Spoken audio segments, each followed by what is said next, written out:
Bienvenue sur La Clé, le rendez-vous bien-être et performance des entrepreneurs et dirigeants. Tu veux passer à l'étape supérieure, changer ta vie? Il va falloir te connaître en profondeur. C'est la clé essentielle pour atteindre et dépasser tous tes objectifs. Certitude, confiance en soi, audace, considération, reconnaissance, liberté, amour ou encore argent, tout passe par la connaissance de soi. Ce que je t'apporte, une méthode unique qui repose sur 3 piliers, cartésien, ésotérique et corporel. Tu veux franchir un cap? Ce podcast est fait pour toi. Bonne écoute!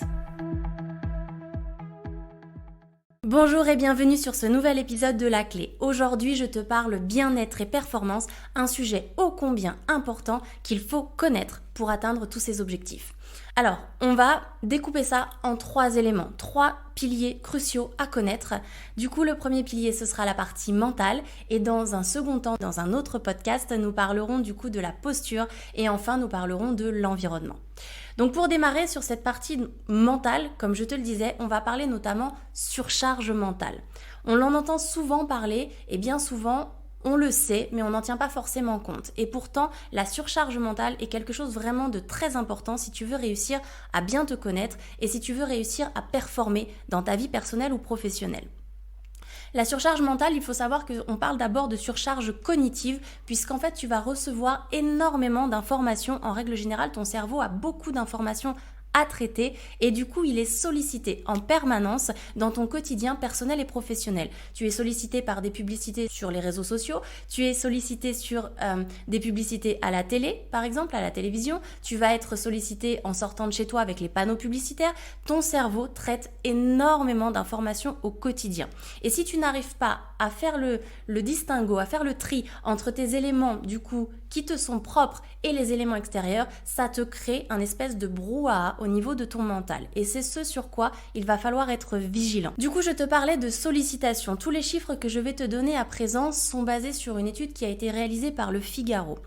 Par rapport à cette étude, en fait, il est démontré qu'on est sollicité en permanence dans notre quotidien, ce qui fait que ça nous freine et ça a une incidence sur notre performance. Les chiffres sont les suivants. Du coup, on est sollicité à hauteur de 9% en règle générale à travers les emails, les réseaux sociaux, les plateformes, etc., etc. À hauteur de 11%, il y a une sollicitation au niveau des réunions et qui d'ailleurs sont mises en avant comme étant inutiles les 3/4 du temps.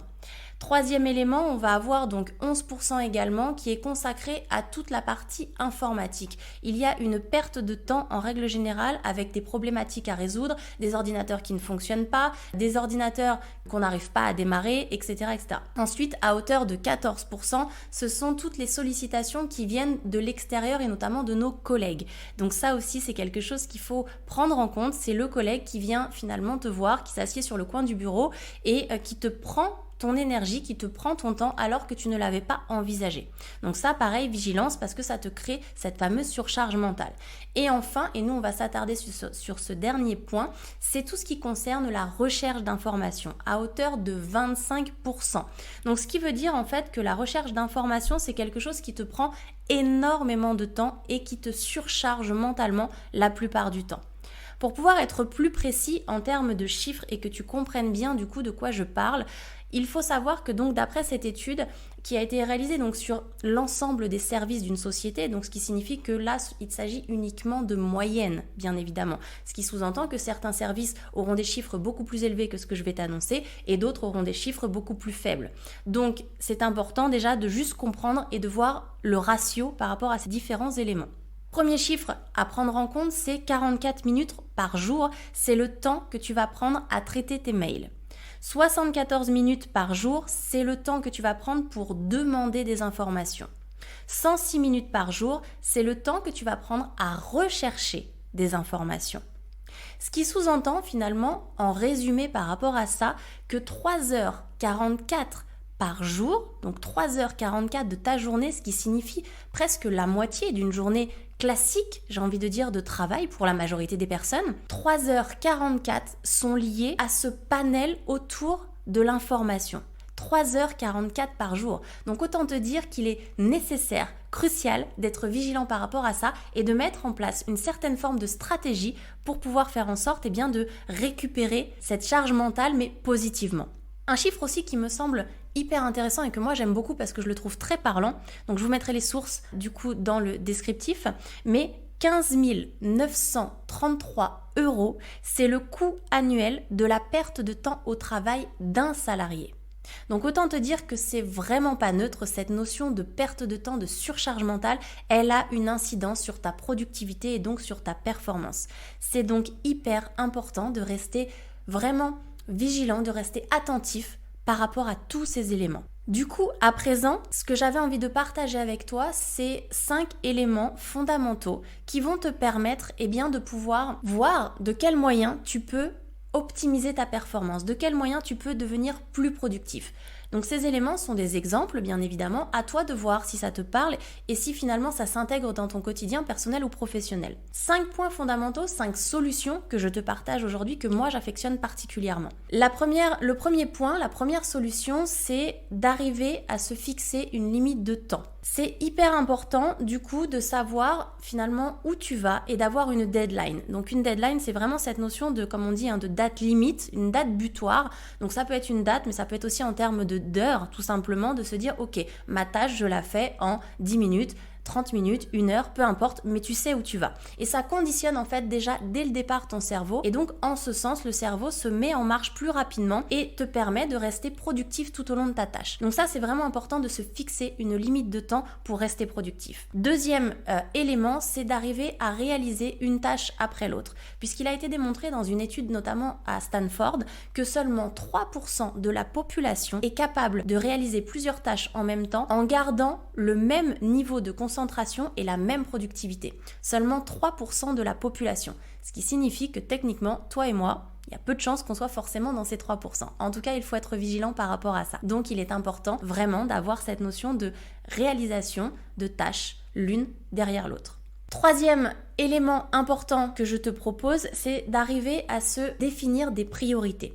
Il faut savoir prioriser les tâches, ça te permet vraiment de savoir où tu vas, ça te permet de rester, comme on dit, focus par rapport à ce que tu t'es fixé comme ligne directionnelle. Moi, j'affectionne particulièrement la matrice d'Eisenhower qui est vraiment basée sur cette notion d'urgence et d'importance. Donc, c'est une matrice que je trouve hyper intéressante, mais il faut savoir l'utiliser correctement. Bien souvent, moi, quand je suis intervenue dans des entreprises, en fait, la plupart du temps, les personnes mettent les tâches de manière finalement subjective à l'intérieur de cette matrice. Donc, ce qui ne fait pas ressortir la réalité des choses, ça fait juste ressortir en fait finalement tes propres priorités que tu t'es fixé toi-même.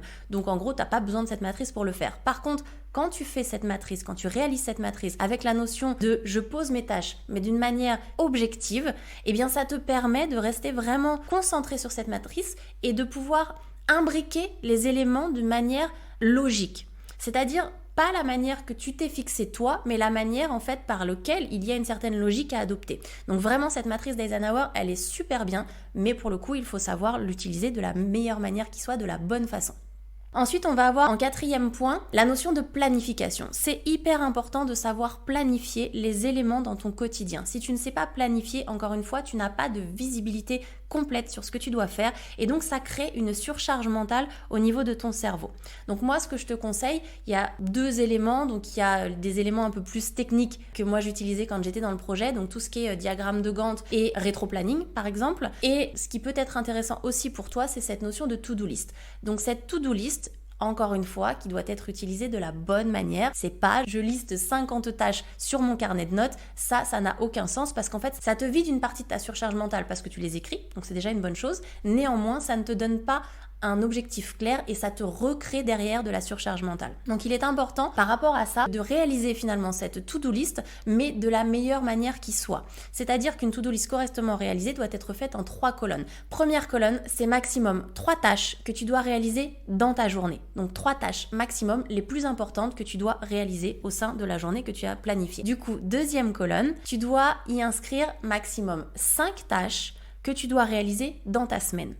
Et enfin, dernière colonne, là tu as le droit à autant de tâches que tu veux puisque c'est cette fameuse dernière colonne qui te permet d'évacuer, de poser par écrit toutes les idées que tu as, donc tu peux avoir autant de tâches que tu veux. Par contre, ce qui va être important après derrière aussi, c'est de faire vivre cette to-do list. C'est-à-dire que des éléments que tu as donc dans la première colonne, à la journée, techniquement, tu es censé les rayer, voire les supprimer de ta première colonne. Par contre, les éléments de la deuxième colonne vont finalement glisser dans la première à un moment donné ou un autre et les éléments de ta troisième, tu l'as bien compris, vont pouvoir glisser également également dans la deuxième colonne au fur et à mesure.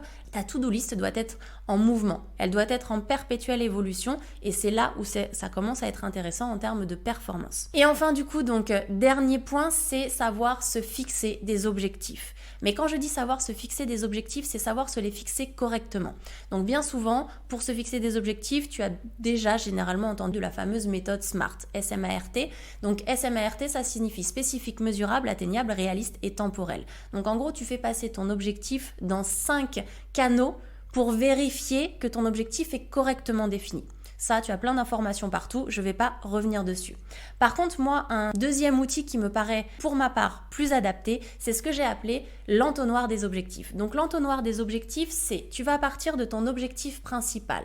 Ensuite, tu vas définir sous ton objectif principal tes objectifs intermédiaires et enfin ça passera dans ce troisième filtre. Du coup tu vas définir tes objectifs opérationnels et c'est là où ça devient vraiment très intéressant. Un objectif opérationnel, ça signifie qu'il est forcément quantifié et qu'il est forcément timé. Donc il y a forcément une notion de date butoir, une notion de timing en fait par rapport à ça. Pour que tu sois sûr de bien comprendre de quoi on parle, je vais te donner par exemple un exemple. Si tu souhaites améliorer la satisfaction client, donc là on est sur l'objectif principal, je veux améliorer ma satisfaction client, objectif principal. Objectif intermédiaire, je t'en donne un, mais il pourrait y en avoir 30 en dessous, c'est possible.